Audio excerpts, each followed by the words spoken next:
এই মুহূর্তে বাজারের মধ্যে সিচুয়েশনটা একটু অ্যাবজর্ব হোক, তারপরে কোর্স চালু করবো। যারা যারা সিরিয়াস আছেন একটু ওয়েট করে নিন, তারপর আবার ক্লাস শুরু করবো। তো জাস্ট আরো একটা সপ্তাহ কমসে কম দেখা যাক, তারপর শুরু করলে সব থেকে বেটার রেজাল্ট পাবেন।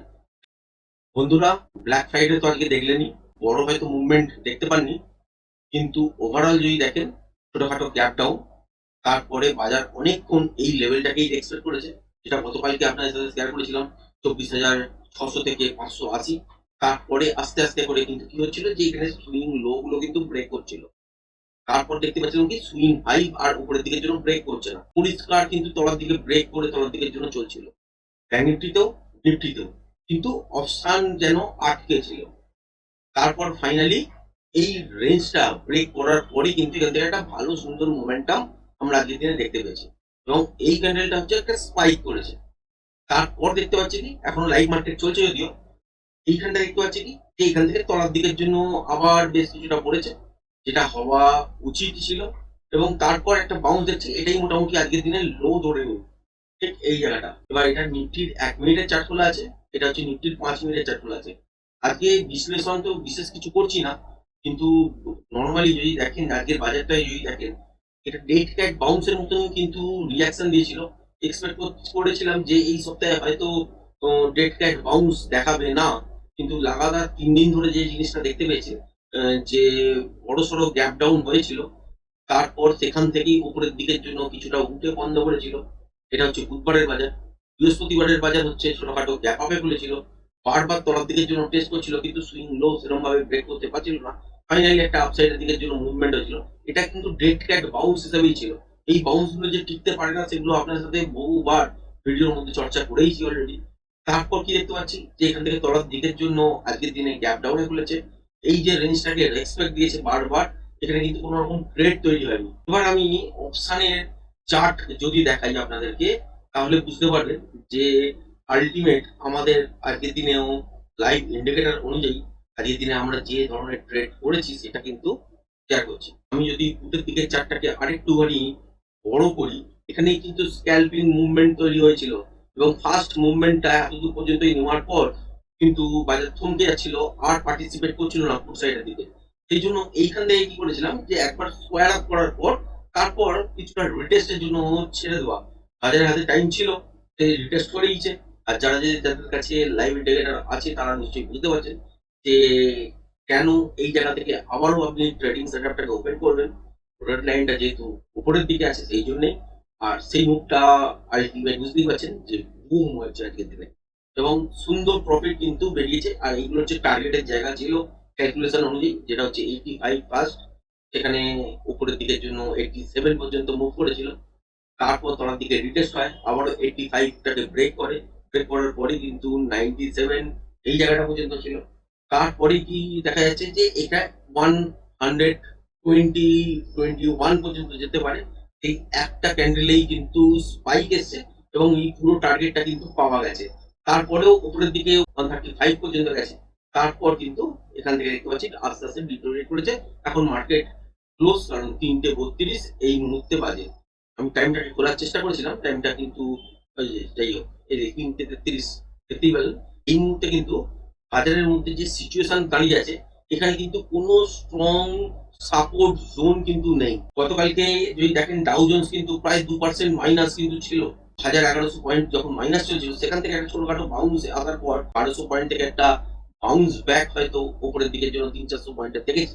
এখানে আপসাইডের দিকে গ্যাপ ডাউনে খুলেছে, এই রেঞ্জটার মধ্যে আপসাইডে গেছে, তলার দিকের জন্য এসছে, আবার উপরের দিকের জন্য যাবার চেষ্টা করেছে, কিন্তু আলটিমেট বাজারের মধ্যে আপসাইডের দিকের জন্য সুইং গুলো ব্রেক করতে পারছে না।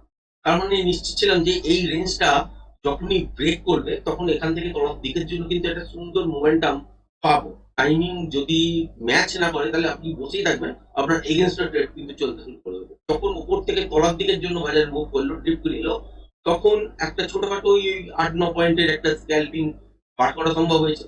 তারপর আবারও যখন ব্রেক করলো, এইখানে মুভটা কিন্তু খুব সুন্দর আমরা ক্যাপচার করতে পেরেছি, এবং এখানেই কিন্তু সব থেকে বড় পয়েন্ট জ্যাক হয়েছে আজকে দিনে।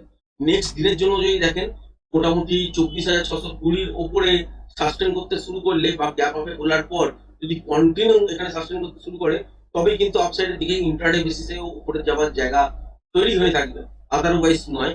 যতই উপরের দিকের জন্য বাউন্সে খুলুক বা গ্যাপ আপের সঙ্গে খুলুক না কেন, আলটিমেট লুপ বানিয়ে তলার দিকে পড়ে যাওয়ার চান্সেস থাকবে। আমেরিকার সংসদ থেকে কিন্তু এখনো পর্যন্ত স্যাংশন করছে না ফান্ড। সুতরাং এই যুদ্ধটা কিন্তু ধীর গতি হয়ে যেতে পারে। যদি ধীর গতি হয়ে যায়, বাজার আস্তে আস্তে এটাকেই অ্যাবজর্ব করবে। রাশিয়ান ইউক্রেনের মধ্যে যে জায়গাটা তৈরি হয়ে আছে, অলরেডি এখনো যুদ্ধ চলছে, কিন্তু লো কনফ্লিক্ট যেমন চলছে, সেরকম ইরান আর ইসরায়েল বলুন বা আমেরিকার বলুন, এটাও লো কনফ্লিক্ট ওয়ার তৈরি হয়ে যাবে, যার ফলে আর কোনো নর্মালি প্রবলেম সেরকম ভাবে দেখা যাবে না। অলরেডি শোনা যাচ্ছে যে 37টা 40টার মতন তেলের ট্যাঙ্কার জাহাজ আর কি, সেটা কিন্তু ওই স্ট্রেট অফ হরমুজে আটকে পড়ে আছে ভারতীয়। আস্তে আস্তে যুদ্ধটা কি লো ফ্রিকোয়েন্সিতেই চলবে, নাকি হাই ফ্রিকোয়েন্সি হবে, নাকি কয়েকদিনের মধ্যে সমাপ্ত হবে, নাকি অনেক টাইম ধরে চলবে, সেটা কিন্তু দেখার। এইগুলো বাজার অবজার্ভ করছে। ট্রেন্ড তো নেগেটিভ হয়েছে এই মুহূর্তে, কিন্তু প্যাটার্নলেস বাজার কিন্তু চলছে। ইন্ট্রাডে প্রাইস অ্যাকশন অনুযায়ী আপনাকে ট্রেড বার করতে হবে। অনেকেই আছেন যে 5 7 বার 8 বার হয়তো ট্রেডিং করেন স্ক্যালপিং ট্রেডিং এর নামে।